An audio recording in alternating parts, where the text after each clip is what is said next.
दोसर तिमोथी 3 रेया 1 खोदा 5 धाबिज मेनखान नोआ बाडाय में बांगमा शेष दिन करे अडी मुहिमाना ओक्ते को दारा कना एनते मानव को दो अपना दुलड़ को हुआ टाका पैसा दुलड़ को धमकी को हेनस्ता को इंगा आपु बेबता को गुण बांग मानव को बेसनत को बिन दुलड़ को बेसलुक को ओक्ता चिंते को बिन संबड़ा को कुरुमुटुआ भाग्या बांग दुलड़ को दगाबाजी को अवड़िया बाडायते फुलवांकान को ईश्वर दुलड़ खन रिज रंगे बढ़ती दुलड़ को ओने उनको ईश्वर भक्ति रिया देखावते मा मेना ताको मेनखान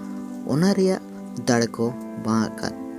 नौकान को खन सहाड़कन ताहेन में माथ्यू 24 रे 14 रे ऑल कना और राजस्टी रिया नुआ भाग्य संबाद दो गोटा धरती रे प्रचारोआ सनम जात को लगित गोहा ᱧᱩᱛᱩᱢ आर एन कते मुचित दो हुआ लूक ऑलकर भाग्य संबाद 21 रिया 34 खोदा 36 मेखान अपनार दो संतरकान ताहेन पे मांखान पासे जम तोरेदोते न्यू बुलुते और असलो रिया दनते मन तेनो तापे और ओना दिन आचकागे मिते लाटाव लेका आपेरे हेज पड़ा एनते ओना दिन दो धरती रे ताहेकान सनाम करे उनकागे हिजुआ मेनखान आपे दो सनाम घड़ी एजिज को तुलु जगवारा कान ताहेन पे जेमन ओना को सनाम हिजु लगिदो काना को खन पे फसकाव और जिसु मसीह सामांग रे पे तिंगु दाड़े सदर पुथी कुडिया रे 11 खोदा 15 धाबिज और मिटटें मारंग पुंड सिंहासन नेल केदा और ओनारे दुड़ब कनी उनिया मेदहा सामांग खन धरती और सेरमा दो नीर फारा केना और ओनाकिन लगित ठई दो बांग नाम लेना और गोज को खन नेल केट कोआ हुप्ती को और हापड़ा कोगे सिंहासन सामांग रे को तिंगुआ कना और पुथी को दो ओटा हचेना और मिटटें एटा पुथी हो ओटा हचेना ओना दो जीवन रे पुथी के और गोज को दो उनको पुथी रे ओलाकान कोते को बिचर हचेना आकोआ केमी को लेकागे और जलापुरी दो आय रे को ताहेकान गोज कोय एमात कोआ और मोरन और पातालपुरी हो अकिन रे को ताहेकान गोज को किन एमात कोआ और मीत के मीत होड़ आकोआ केमी को लेका को बिचर हचेना और मोरन और पातालपुरी दो सेंगेल दरिया रेकिन खादले हचेना नुआगे दोसार गुजु दो मेता में सेंगेल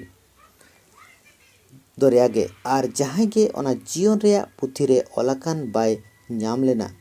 उनी दो सेंगेल दरिया रे को खादले हचेना पहल थेसलोनिक 4 रे 13-18 और ए बयहा को जेपिर आकार को रे अंजान ताहेन दो बाले मेनजों कना जेमन आस बनु ताको आर होर को लेका आलोपे हिरदो एनते जिसुई गोयलेन और जीत बेरेन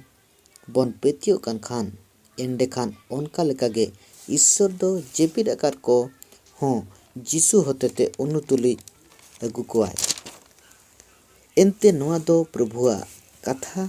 तेले लिया पे कना बांगमा अब जीत मेना बन को मेता में प्रभु सेटरो हबी सारे ताहेन को दो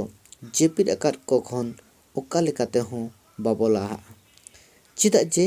प्रभु आगे हुकुम डाकाते और मुखिया सेरमा दूत रिया आड़ांगते और ईश्वर रिया सिंगावते सेरमा खन आणगो हिजुआ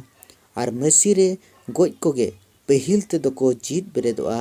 उनका काते अब जीवित मेना को बन को दो मेता में सारे ताहेन को उनको सावते रिमिल करे बन रकाब हचोआ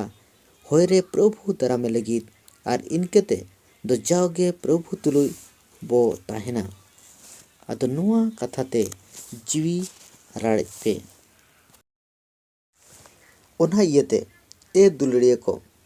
नुआ को पे नेल होरेते कुरुमुटुई पे जेमन उनी सामांग रे पे बिन दागान और बिन दूषण गे पे ᱧᱟᱢᱚᱜ ᱥᱩᱞᱩᱠ ᱨᱮ ᱟᱨ ᱟᱵᱚᱨᱮᱱ ᱯᱨᱚᱵᱷᱩ ᱨᱮᱭᱟᱜ ᱥᱟᱹᱵᱩᱨᱤ ᱫᱚ ᱵᱟᱵᱟᱧᱪᱟᱣ ᱞᱟᱹᱜᱤᱫ ᱠᱟᱱᱟ ᱢᱮᱱᱛᱮ ᱵᱩᱡᱷᱟᱹᱣ ᱯᱮ।